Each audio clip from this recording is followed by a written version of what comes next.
गोहद न्यायालय में न्याय की लड़ाई लड़ने वाले अभिभाषकों की जब सुनवाई नहीं होगी तो क्षेत्र से आने वाले अनपढ़ किसानों को कहां तक न्याय मिल सकेगा।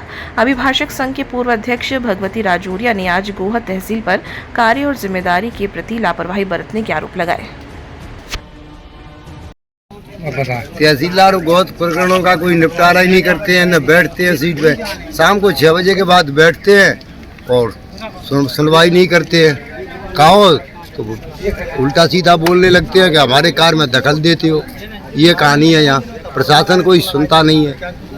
तो आपकी नहीं सुनते कि कई और लोगों की नहीं सुनते? जिन फाइलों में ऐसा सुना जा रहा है, लोगों का कहना ऐसा है कि जो लोग उनके पास सेवाएं कर देते हैं उनके चुपचाप ऑर्डर हो जाते हैं बंगले पे, ऐसा हमने सुना है।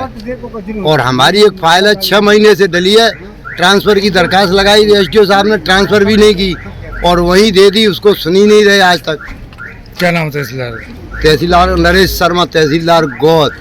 बताएं, आपकी आपत्ति है कोई? तहसीलदार जो व्रत तहसीलदार गोहद की है वो तो यहाँ तहसील में कभी आते ही नहीं है। मैंने तो कभी बैठा देखा नहीं है। एक तो उन्होंने बाबू अपने एजेंट के रूप में बैठा रखे हैं जो पैसा वसूलने का काम करते हैं। जिसका पैसा पहुँच जाता है उसका नामांतरण वगैरह हो जाते हैं। वैसे हमारी जो कई फाइलें ऐसी डली हुई हैं जिनमें पटवारी आज तक उसमें रिपोर्ट तक नहीं लगा रहे हैं बगैर रुपयों के। अवैध रूप से जो है धन की वसूली ऐंठ रहे हैं वकीलों से, जबकि वहाँ पे कोई तहसीलदार साहब तो मिलते ही नहीं है। उसकी कंप्लायंस में अगर कुछ किसी से कुछ कहें तो वहाँ अधिकारी कर्मचारी ही नहीं है। गूंगे बहरे कर्मचारी बैठा दिए हैं, वो हमारी सुनते ही नहीं। इस तरह से जो है हमारी जो धांधली जो सबसे बड़ी हो रही है तहसील के अंदर में, तो तहसील गोहद के अंदर हो रही है। और तहसील जो व्रत गोहद का तहसीलदार है उसके द्वारा कई जो सामाजिक लोगों के, किसानों के द्वारा कई बार जो लड़ाई झगड़े होते रहते हैं उससे, वो इसी बात पर होते रहते हैं क्योंकि प्रॉपर उस प्रक्रिया नहीं चल रही है। प्रॉपर जो कार्रवाई भू राजस्व संहिता के अनुसार फाइलों में होना चाहिए वो हो ही नहीं रही है। इसी बात को मैं लेकर के आप लोगों से निवेदन करना चाहता हूँ कि जो है कार्रवाई होना चाहिए। क्योंकि आप एडवोकेट हैं, न्याय के ज्ञाता हैं, गरीबों को न्याय कैसे मिलेगा? जब गरीब तो न्याय के लिए जो है बिल्कुल उसके लिए सोचा ही नहीं इस तहसीलदार के होते हुए।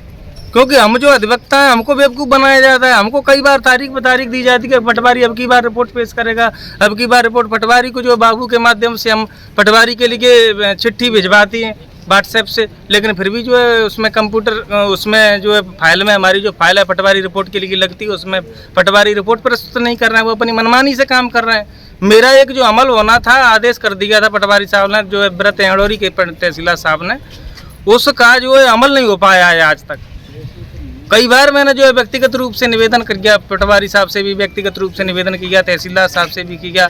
अब उन्होंने 1-2 दिन का आश्वासन दे दिया। ऐसे 1-2 दिन का आश्वासन लगभग जो है 2-3 महीनों से दे रहे हैं। तो आश्वासन की घुट्टी पिलाते रहते हैं। यहाँ तो यहाँ काम करने का कोई काम ही नहीं है। तो इस तरह से मैं ये कहना चाहता हूँ कि जो आम नागरिक है, जो किसान है, वो तो न्याय की उम्मीद छोड़ देने तहसील। शिकायतों के अलावा आपके द्वारा वरिष्ठ अधिकारी? मैंने अभी वरिष्ठ अधिकारी नहीं, लिखित शिकायत नहीं, वरिष्ठ अधिकारियों को मैंने मात्र तहसीलदार साहब को जो है अवगत कराया है कि मेरा जो है नामांतरण का आदेश आपने पारित किया है, उसके तारतम्य में मेरा अमल तो होना चाहिए खसरे पे। जब तक खसरे पे अमल नहीं है तब तक मेरे को तो नुकसान ही नुकसान है। तो इस तरह की ऐसी कई समस्याएं उत्पन्न हो रही हैं तहसील में, क्योंकि तहसीलदार साहब प्रॉपर बैठते नहीं हैं। इस वजह से सारी समस्या पैदा हो रही हैं और वो बैठेंगे भी नहीं, क्योंकि उन्होंने कुछ अपने एजेंट पाल रखे हैं, उनके माध्यम से जो अनैतिक रूप से धन ऐंठ रहे हैं और जिसका पैसा आ जाता है उसका काम हो जाता है। हम लोग जो है प्रॉपर कार्रवाई करवाना चाहते हैं प्रक्रिया के तहत, तो वो कार्रवाई नहीं हो रही है।